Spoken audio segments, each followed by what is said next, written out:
बिहार में क्योंकि हमारे ही लोग हैं जो अन्य राज्यों में जाके वहाँ के फैक्ट्रियों में कार्य करते हैं विशेष। तो मेरे प्यारे दोस्तों, अभी जो वीडियो क्लिप आप देख लिए हैं इससे आपको समझ आ गया होगा कि बिहार में क्या होने वाला है। जी हां दोस्तों, बिहार में फैक्ट्रियां लगने वाली है, क्योंकि आपने जिन मंत्री साहब को सुना वो मंत्री कोई आम मंत्री नहीं बल्कि बिहार के उद्योग मंत्री नीतीश मिश्रा जी है। तो आप उनको हल्के में मत लीजिएगा। अगर बिहार के उद्योग मंत्री बोल दिए हैं कि बिहार में फैक्ट्री लगेगा, पूरी वीडियो क्लिप देखिएगा, क्योंकि अभी जो मैंने आपको दिखाया वो सिर्फ हाईलाइट था। उसमें आगे आपको मंत्री जी बोले हैं कि 11-12 दिसंबर को, इसी 2024 की बात कर रहा हूं मैं, 11-12 दिसंबर को मीटिंग होने जा रही है। इन्वेस्टमेंट मीटिंग होगी, बहुत बड़ी बिजनेस की मीटिंग होगी, जिसमें जो टेक्सटाइल बिजनेस करने के लिए जो इच्छुक लोग होंगे, टेक्सटाइल मतलब जो कपड़े का बिजनेस बिहार में करना चाहते हैं, उनका एक बहुत बड़ा मीटिंग होगा। यानी कि इन्वेस्टमेंट करने के लिए सभी बिजनेसमैन को बुलाया जाएगा, उनको डिटेलिंग बताया जाएगा कि यहां पर आप बिहार में आके बिजनेस कीजिए।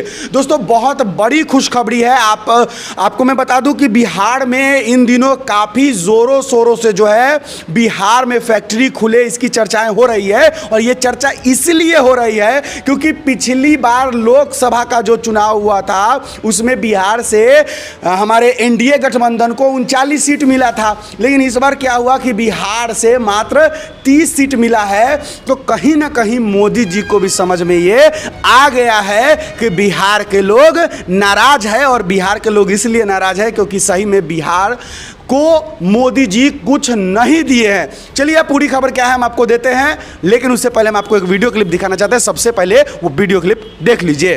तो टेक्सटाइल हमारा क्षेत्र है या उससे जुड़े हुए जो भी हमारे उद्योग हैं उससे, तो कल से यहाँ पर क्योंकि निवेशक जो हम आए यहाँ पर, उनके साथ लगातार हम लोग की बात होती रही। 100 से अधिक विभिन्न राज्यों से भी आप कह सकते हैं, दक्षिण भारत से भी आए हैं लोग, दिल्ली से आए हैं, मुंबई से आए हैं, देश के विभिन्न हिस्सों से प्रभावशाली लोग जो बिहार में काम करने में इच्छा भी रख रहे हैं। कुछ ने अपना काम शुरू भी किया है, कुछ कार्य करने जा रहे हैं। बहुत लोग ऐसे भी हैं जो प्रथम बार बिहार आए हैं। बिहार सरकार ने अपनी नीतियों के बारे में बताया। हम धन्यवाद देना चाहेंगे आदरणीय गिरिराज सिंह जी को कि उनके नेतृत्व में भारत सरकार का पूरा सहयोग हमको मिला।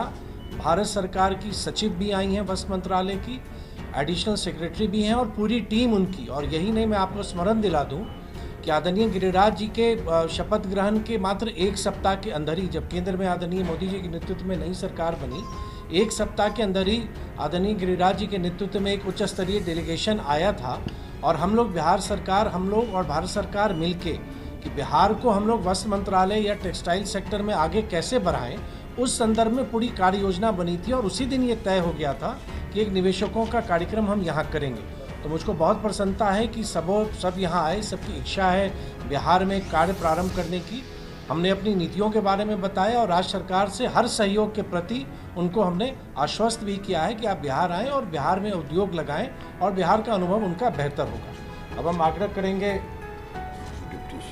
आदरणीय विजय सिन्हा जी से, माननीय उप मुख्यमंत्री जी से। और देश के प्रधानमंत्री माननीय नरेंद्र मोदी जी की सरकार बनने के बाद बिहार के मिट्टी से जुड़े बिहार के माननीय मंत्री गिरिराज बाबू का जिस तरह से बिहार के अंदर बदलाव करने का, विकसित बिहार बनाने का, प्रधानमंत्री जी के संकल्प को साकार करने के लिए आज जिस तरह से बाहर के उद्योगपतियों का यहाँ पर बैठक हुई है और जिस तरह से उनका इंटरेस्ट इन्वेस्टमेंट के लिए निवेशक जिस तरह से बिहार आ रहे हैं, ये बिहार के लिए शुभ संकेत है। और मुझे पूरा विश्वास है कि बिहार इतना बड़ा मार्केट है और बिहार के अंदर स्किल्ड लेबर, वाटर, पावर सभी मौजूद है। तो ये हम लोग सफल होंगे। विकसित बिहार में पहली जो भूमिका और कदम हमारे माननीय मंत्री गिरिराज बाबू का उठा है, मैं हृदय से धन्यवाद भी देता हूं। और बिहार की जनता के हित में रोजगार का एक नया अवसर का श्री गणेश भी होगा।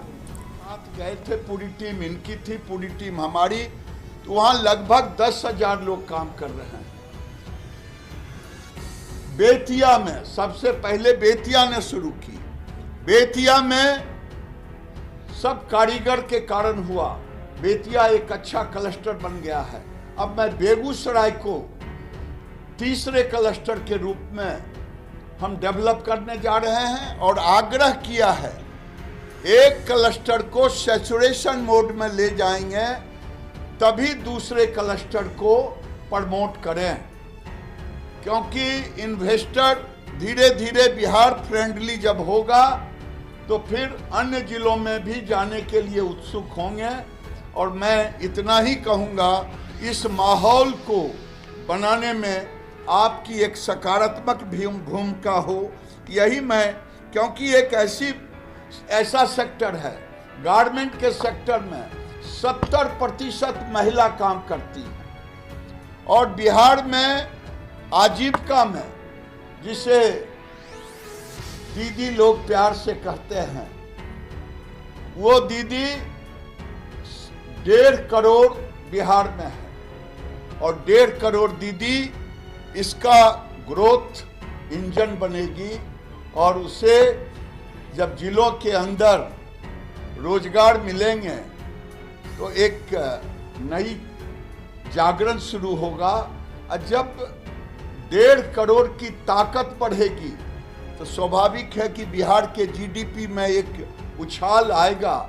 जिसने बिहार को दूसरे रूप में देखा है, आज बिहार एक अलग रूप में माननीय नीतीश मिश्रा की टीम के साथ, माननीय डिप्टी सीएम के सरकार के साथ, ये नई ऊर्जा के साथ जाने वाला है।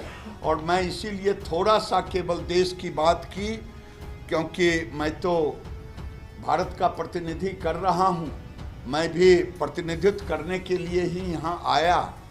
अंत में इतना कहूँगा, भारत सरकार जितनी मांगे इन्होंने रखा था पिछली बार, सारी मांगों को मांग लिया है। अगर वो था एरी सिल्क का डेवलपमेंट करना, वो भी मान लिया। अक्टूबर में एक राष्ट्रीय स्तर का हैंडलूम लगेगा यहाँ बहुत बड़ा, वो उसको भी मान लिया। एक्सपो लगेगा। फिर गया में 2 सेंटर, भागलपुर में 1 सेंटर हैंडलूम और हैंडीक्राफ्ट का भी, उसके लिए भी हम लोगों ने मान लिया। तीसरा है handloom and silk special infrastructure project, Bhagalpur, Nalanda, Nawada, Patna, ये भी मान लिए हैं। निफ्ट का भी एक सेंटर खोलेंगे। साथ में साथ ये जो गारमेंट है, गारमेंट के 3 सेक्टर हैं, एक ब्रांडेड, एक नॉन ब्रांडेड जो क्लस्टर के रूप में होता, तीसरा है जो पटना और डिस्ट्रिक्ट हेडक्वार्टर पर बड़े बड़े टेलर का देखते हैं, और चौथा है जो गांव में, जिसे आप दर्जी कहते हैं। ये सभी जगह बिहार, जब हम अलग हुए थे तो हमारी आबादी बड़ी मुश्किल से 10 करोड़ था, आज 14 करोड़ से ऊपर हो गया है। हर लोगों को कपड़ा चाहिए। एक आदमी को कपड़ा भी भारत के अंदर लगभग 53 मीटर कपड़े का एवरेज आता है। मान लिया जाए विजय बाबू के पास 100 सेट कुर्ता पैजामा होगा तो किसी के पास 2 सेट होगा, तो एवरेज उसी में निकलता है। और ये आने वाले दिन में बिहार एक डोमेस्टिक मार्केट भी है। बिहार की सरकार ने आज ही घोषणा की है जो स्कूल ड्रेस 400 करोड़ रुपए का है, ये यहीं के लोग बनाएंगे, यही सेक्टर बनाएंगे। बहुत बहुत धन्यवाद। आप मिक्स कर रहे हैं, मैं ऐसे डपोर संखी के बात का जवाब नहीं देता।